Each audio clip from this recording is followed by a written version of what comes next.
Hello everyone and welcome back to my channel with myself, Isabella. Thank you so much for joining me here today. If you're new here, click that subscribe button so you never miss another video.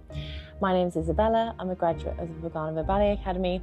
I then went on to dance with the Stylistically Ballet and from Ballet before I founded BWI, which is an online learning platform, beginner to pro, with ballet classes, courses, conditioning routines, stretch classes, as well as live classes with me. So you get a full package. Then along with my podcast, we're also working on your mindset as well. So let's get started.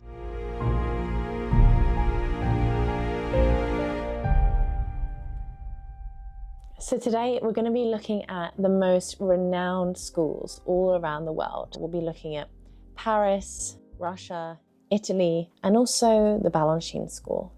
It's been quite hard finding footage of all these places because not everyone is as forthcoming with their footage, unlike the Vaganova school, where you can find every exam in history on YouTube. But every school has its own unique style. And I think what makes these schools so great is the history that is attached to these schools and the technique that they have built over a long period of time, but one that hasn't been touched or messed with. They very much have an established technique which is ingrained and is what makes their style so special. Although I'm Russian trained, I adore the Paris style in its own unique way. Like, I really admire it, and I really also enjoy La Scala as well, and even the Balanchine school.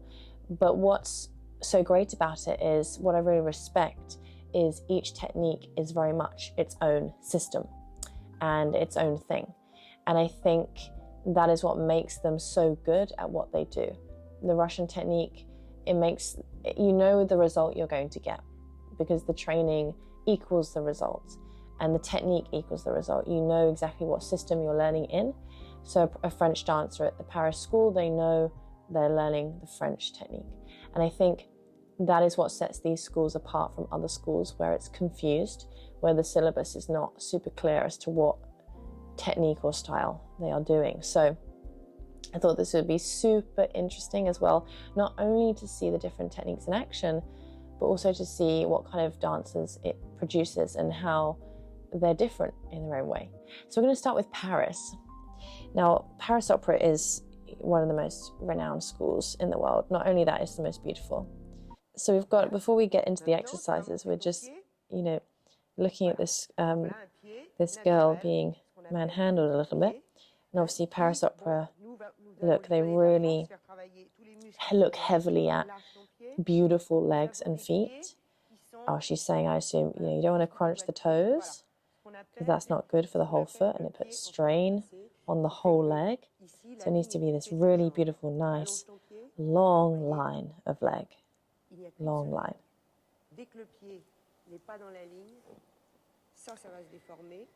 She's very sweet, that little girl. Meanwhile, the boys and everyone are watching. Okay, we're going into the first exercise.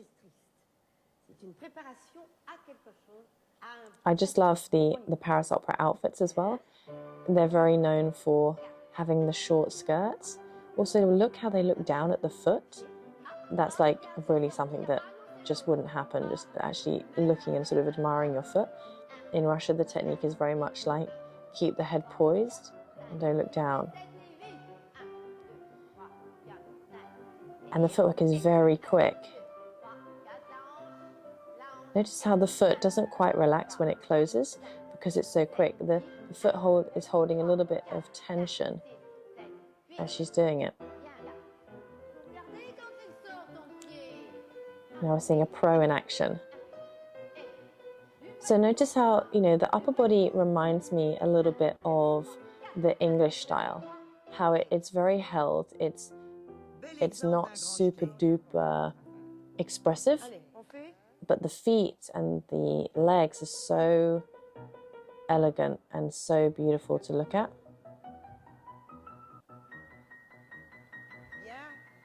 So it really is producing dancers in a very specific style.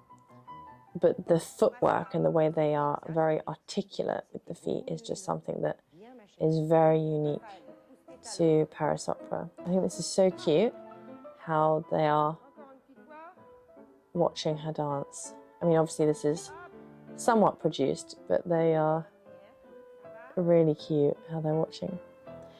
Now with slightly older girls, I also love it how all the teachers are wearing like outfits, long skirts.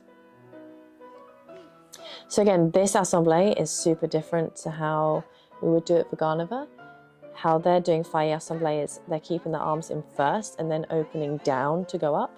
Whereas in Vaganova, the arms would be in second and then the arms would go down to go up this way. Whereas in this version, they're in first and they're not exactly gaining momentum, faille, and then the arms are going down, which in Vaganova, it doesn't make a lot of sense. They would do open and then using the momentum, then bring the arms to first as you step into the jump, which kind of helps you jump a bit higher.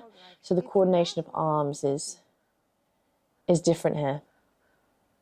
Bon, les enfants, on va commencer les jetés, les grands jetés, mais développés, parce que c'est plus facile. Alors, glissade, jeté, développé.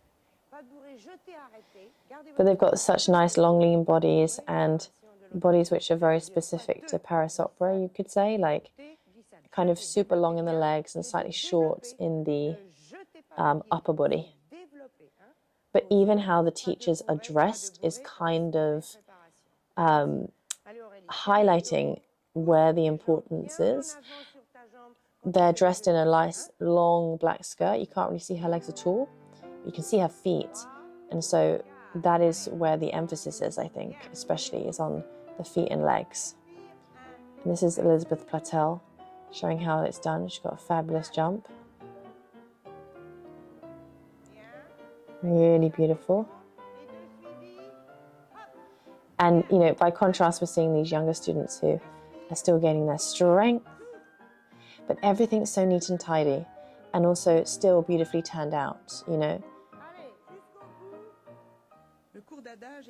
Everything's very poised and still effortless.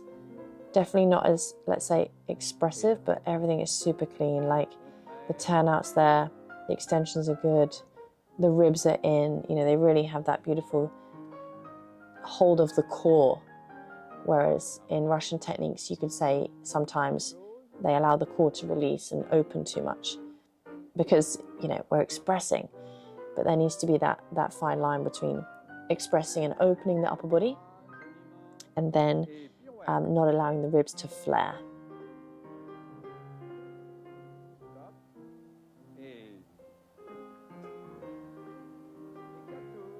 Really nice.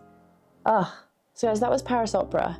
Such a beautiful school, and one that is creating, again, dancer after dancer, year after year, in the very specific Parisian style, which is all about beautiful footwork, articulation, and reserved but strong upper body. And so, yes, let me know if you enjoy the Paris Opera style. I also just love anything that goes on in the Opera Garnier. It's just the most beautiful building ever. So to dance there is probably an absolute dream come true. So let's move on. Let's look at La Scala. All right, so we're looking at the ladies of La Scala. What I've been watching and seeing recently about La Scala is they do remind me a little bit of the Vaganova students in terms of how they're working. Obviously, they have their own unique style, but I think the exercises that I've been seeing recently have been looking more and more Vaganova-fied, and the way they're moving is extremely clean, lots of clarity of movement, and you know, they actually look really good. I haven't actually seen that much of La Scala before. I'm really enjoying how their exams are becoming more of a highlight on YouTube and more prevalent. Whether they've always been on there, I don't know, but people are starting to share them a bit more, which is nice.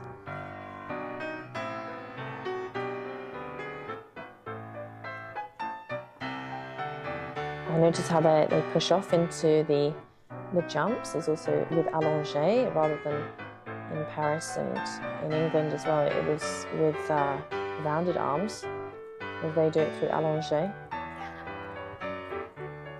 Very interesting. There's less of a kind of emphasis on where the arabesque is, though, in terms of the arms. So, for example, in Vaganova, the arms are very much shoulder height. Whereas here, they're lifting a little bit higher in the arabesque. Whereas when one would finish in that sort of position, it definitely wouldn't go above shoulder.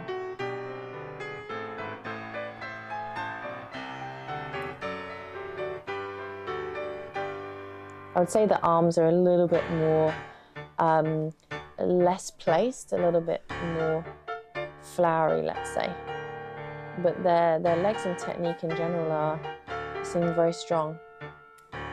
And I like their freedom of movement. They look like they're also really enjoying doing the movements. It doesn't look too academic or technical. They're quite nice to watch. It's really interesting watching like all the transition steps into the pirouettes, for example, like how they use their arms, how they're going second and then bring the arm to the front. Whereas in Russia, it would be probably the upstage arm coming up to the third position in tombe pas de bras. Always really interesting how different schools do different things. It's also really nice how these exams are documented. I haven't actually seen that much of La Scala performances, but after watching this, I would love to see the company performing. I wonder what the ratio is of internationals in the company, much like Paris Opera, who are obviously opening their doors a little bit. I imagine it's similar, like it is in Russia. Like there's a couple of foreigners, but not loads. Wow.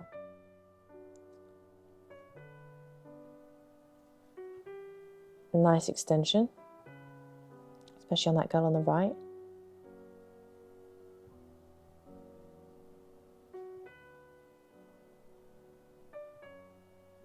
Lots of balance and control. For a minute I thought they were in their point shoes and I was about to be extremely impressed.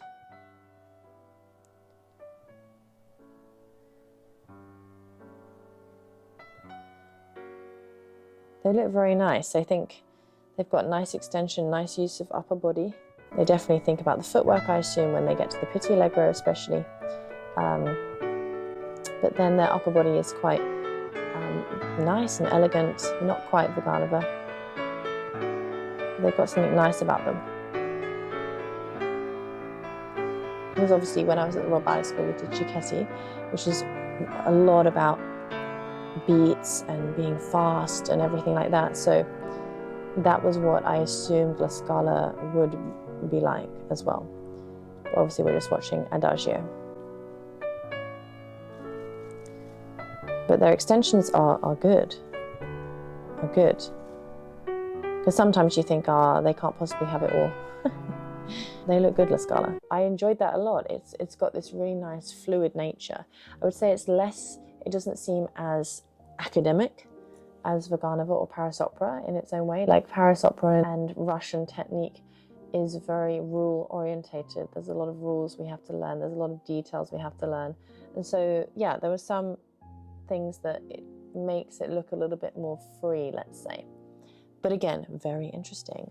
So now we're going to watch Vaganova. I'm going to show you another assemblée combination that you may have seen in the Paris Opera one, because like I told you, the arm coordination is different.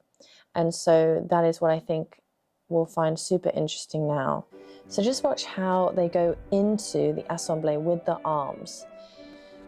You can see how it goes through the second down to go up, and that's how the arm coordination is. And that's what I'm saying. Those are a set of rules that are very clear, and us being the students, we understand what those rules are. So we'll just watch a couple more minutes. She looks a bit like Olga Smirnova, doesn't she? It's not though, but she does look like her. I will never get tired of watching these exams.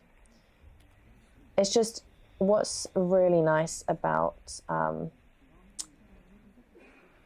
the technique in Vaganova. You can see the exercises are much fancier than the La Scala. Like in terms of a little bit more choreographical, let's say. But what I like about Vaganova is the rules that are set in place are very clear. There's a certain way of doing things, and once you know how to do them, there's no real question as to how to do it. And I think this is the case with any very clear technique. Paris Opera, Russia, La Scala. If I knew more, I'd probably know what I'm looking at in terms of the rules. But that's what makes the results consistent, because the rules don't change and you know they work. And then you train them again and again and again. And that's what's fabulous about these schools. And that's why it's important, in my opinion, to really master one system so that you always know where home is. You always know where to come back to. So in terms of the technique, Russia and the Vaganova technique is probably the most expressive. You know, when we watched the Paris Opera, it was, obviously we watched the tendus, but it was very fast footwork and upper body very clean. The core is engaged, the core is held, but it wasn't so expressive. Whereas in the Italian one, quite expressive in the upper body, but a lack of, let's say, a lack of real placement in the arms. Like a little bit messy in the arms, or a little bit more free as to where those arms end up.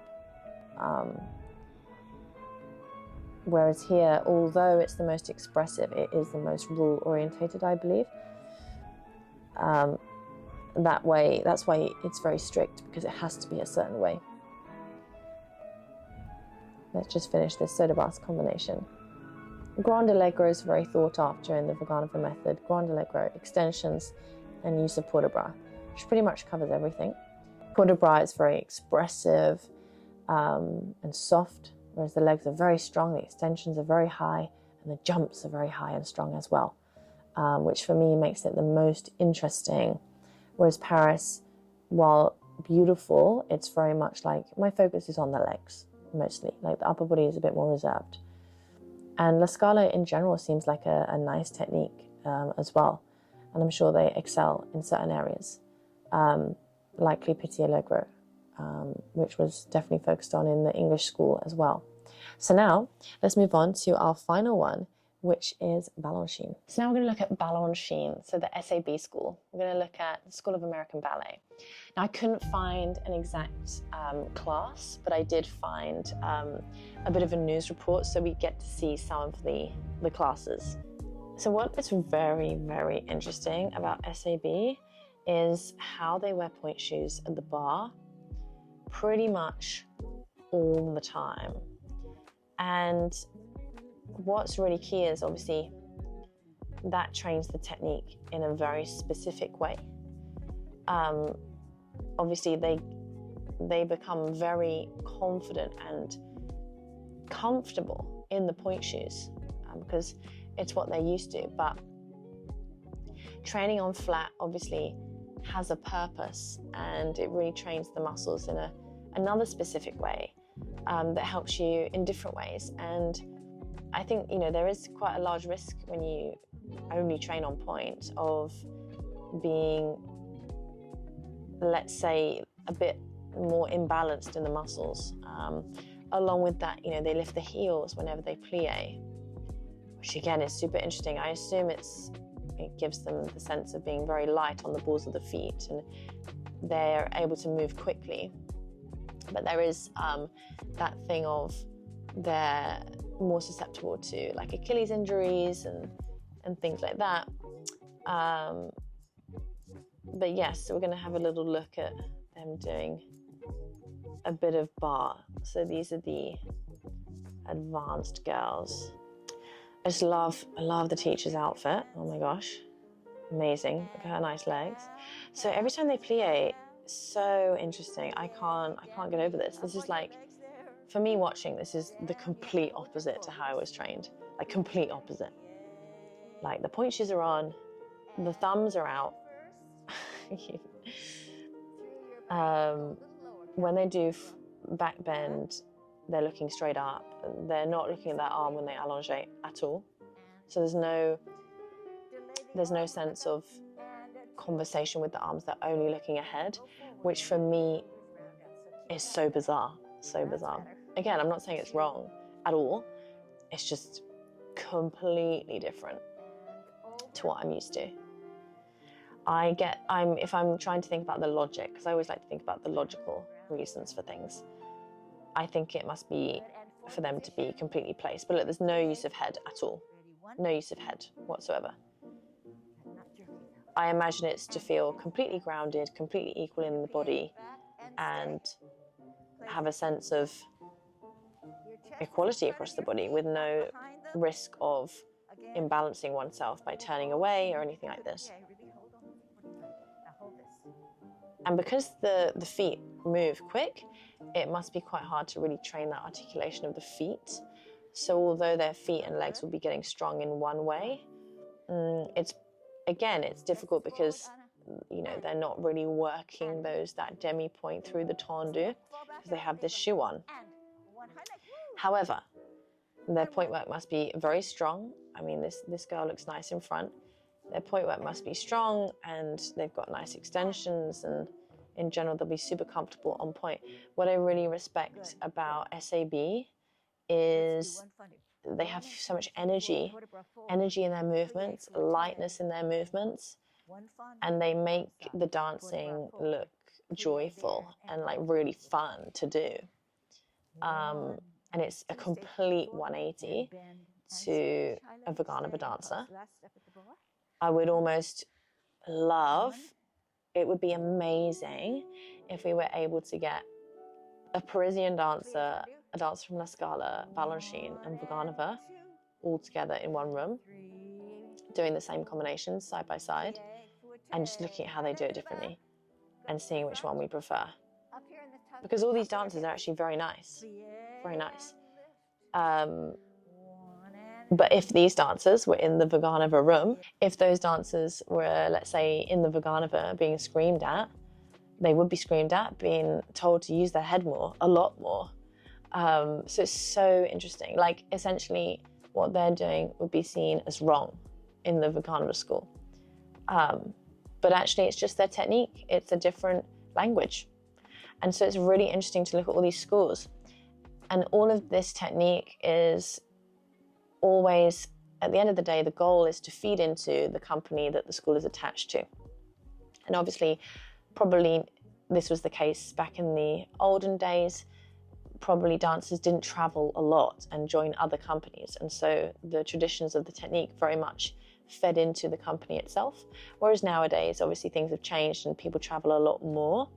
And so having a technique that's really your foundation in your home is really key, but you also need to be versatile. And I think SAB in particular is one of the most, you can see very much that's an SAB dancer. And I would say it kind of is limiting in terms of being able to dance somewhere else. Like, it'll be hard to graduate from SAB, go to a high classical company, because the style is just too different, which is why anyone in SAB is likely to go to New York City Ballet, because it makes sense to do that. It's all connected. Whereas I think Paris Opera, La Scala, and even the Bolshoi, they're much more pure classical, that they're more versatile in terms of I can probably get a job somewhere else as well. Very, very interesting. Let me know if you have a specific favorite school, favorite technique. I think they're all wonderful and they all produce fabulous dancers, and they all host and hold high tradition, which makes them produce dancers year after year. So let me know in the comments below which one is your favorite. I actually like all of them, but obviously I'm Russian trained, so I'm going to go with Russia. But Paris Opera is in a close second for many different reasons, but I really respect them. So I'll speak to you very soon. I hope you enjoyed this video. Keep dancing, ask me questions down below, and don't forget to subscribe. I'll see you very soon. Bye for now. Pre-pro students, you asked for an intensive and we listened. This intensive has a difference. Be in a safe space to make mistakes, unlock your potential and succeed. Ages 14 to 18. Introducing the BWI Ballet Lab. With myself, Isabella, as your coach, you will come away a stronger, happier, and better dancer.